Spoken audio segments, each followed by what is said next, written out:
Good morning. It's a happy, beautiful day here in Santa Barbara. And I'm going to take my mask off first so that you can hear me. There is no one nearby, so we're good to do that. So I'm happy to be here today reading to you. I have chosen a book for today, and the title of this book is called Daisy Comes Home by Jan Brett. It has some perilous adventures in here. Look over the garden wall and you will see the 6 happiest hens in China. They live in Mei Mei's sandy yard by the Lai River, where they lay brown eggs every day for Mei Mei to sell at the market. But it was not always this way.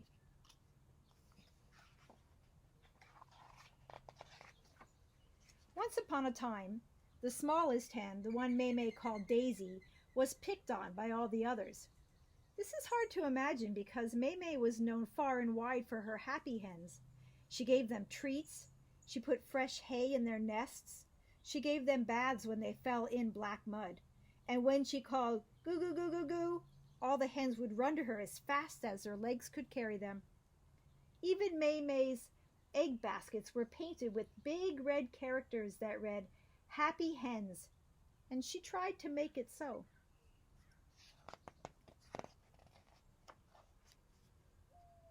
But every night, when it was time to roost in the hen house, the other hens picked on Daisy. They fluffed up their feathers and crowded her off the porch. They jostled her until, peck, one of the or the other pushed her and thump, she fell off.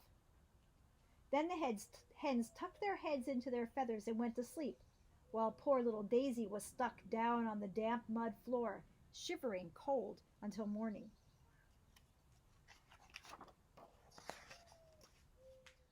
One day it rained all day and the hens stayed inside. When it got dark, they flew up to their perch, except for Daisy. She had had enough of pushy hens and cold, damp floors. She went outside to find a place to spend the night. Down on the riverbank, she spied one of the market baskets. She snuggled in and fluffed her feathers to stay warm. Daisy was sleeping and didn't see the river creeping up the bank from all the rain. And when the water reached her happy hen's basket, she didn't feel it float out into the water. But when the basket started tipping and bobbing, Daisy woke up. She peeked out and saw a watery world all around her. The sandy yard, the garden wall, and Mei Mei's farmhouse looked smaller and smaller as the current carried her down the river. Finally, the basket bumped against a stone, a jetty where a houseboat was tied up. Scratch, scratch, scraped the basket as the river waves pushed it against the sharp rocks. A dog was sitting on the deck of the houseboat. When he saw the plump hen bobbing in the basket, he barked and scrambled towards her. Daisy squawked and pecked and beat the air with her wings. It was enough to tip the basket off the rocks, and she floated away just in time. Dawn broke over the mountains as the basket drifted along the river. Branches brushed against it. Fish swam silently by, and birds flew overhead. Suddenly, Daisy felt a thump. Daisy looked up and saw 2 big horns and a pair of surprised eyes looking down at her. The basket had drifted into the legs of a great big water buffalo taking a morning drink. The buffalo snorted loudly, scaring Daisy. She flew forward and nipped his soft muzzle and flapped her wings. Daisy scared the water buffalo. He turned and galloped up the bank, scattering the ducks as he ran. His splashes made waves that carried the basket back into the middle of the river.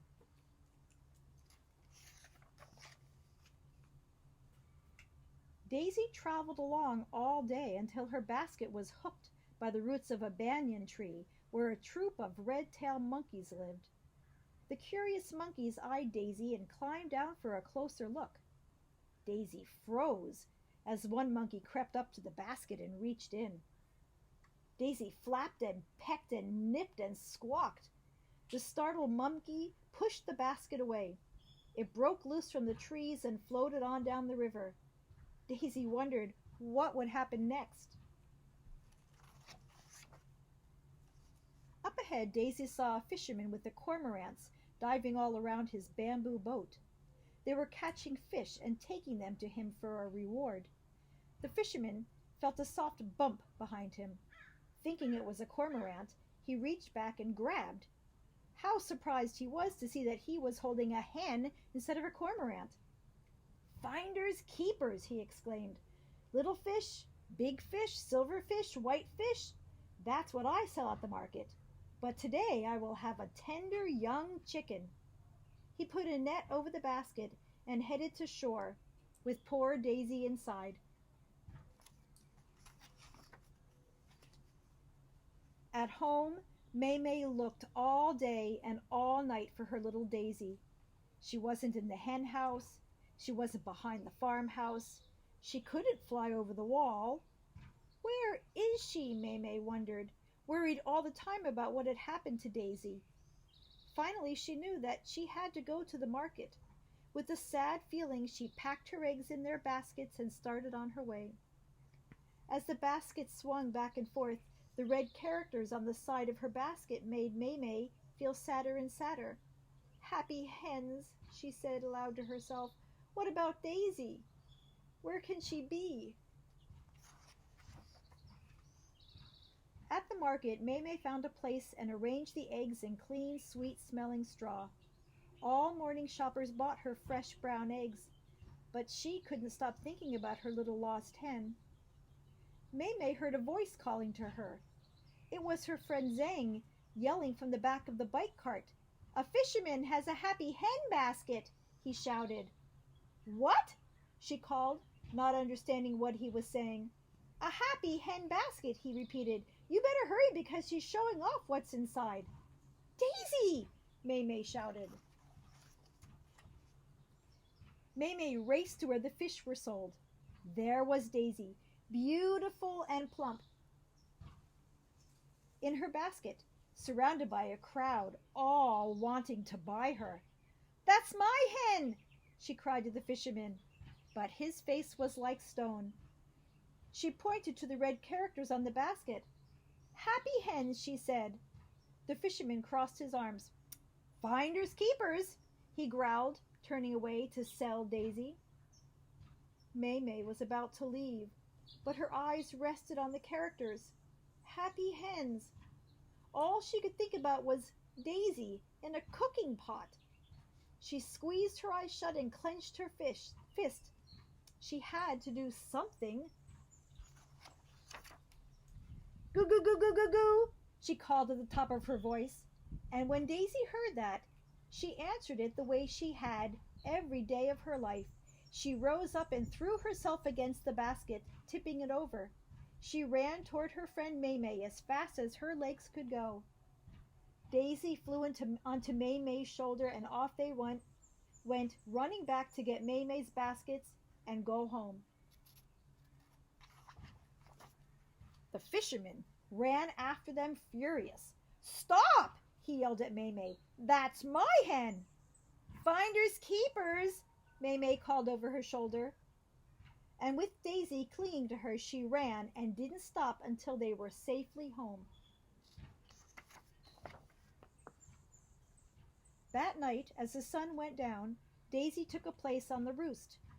When one of the big hens fluffed up her wings and spread out, expecting Daisy to fall off the perch like always, Daisy flapped her wings.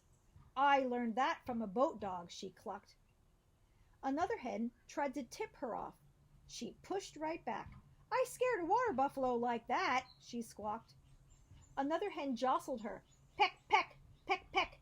Daisy kept her place on the perch and beat the air with her wings. She remembered the monkey, and she pecked and flapped all over again. That was when the hens gave Daisy a place of her own. The lap, lap, lap of the river made a peaceful nighttime song. No bumping, no jostling, no fussing around, just 6 happy hens, their heads tucked into their feathers, high and warm and safe together. The end. Now, after this book, I have a little magic trick for you.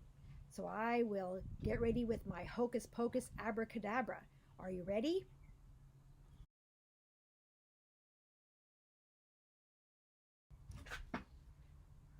How did I get here? I was just in my office. Heidi must be doing magic again. Oh, I've got to go find her. Okay, have a great weekend, everybody. I'll see you next week. Thank you, Miss Heidi, for reading. And remember, be good to your parents and wash your hands.